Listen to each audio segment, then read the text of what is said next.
Isle, que han venido a hablaros del medio ambiente. Y doy la primera palabra al primer especialista.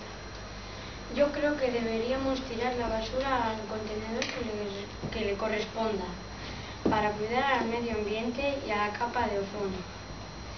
Hay una isla entre Hawái y Japón que está llena de basura más grande de España.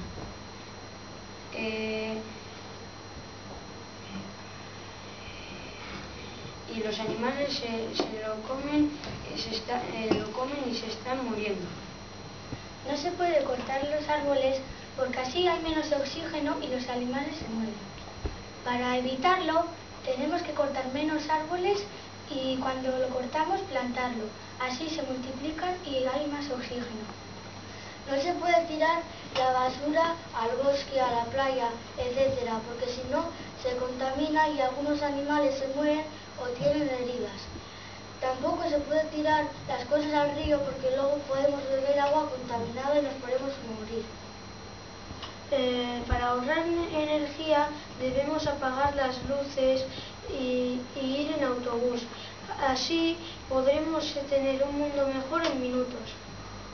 Lo que mis amigos han querido decir es que no hay que contaminar, cortar o gastar luz a lo tonto, para así formar un mundo mejor. ¿Tenéis preguntas?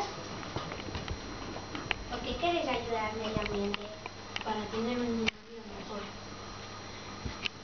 ¿Para qué habéis elegido este tema? Porque nos gusta mucho y así pues podemos hacer un mundo mejor. ¿Alguna vez habéis ido a limpiar basura? Sí, no, pero nos gustaría ir algún día. Sí, hemos ido en su carreta, fuimos.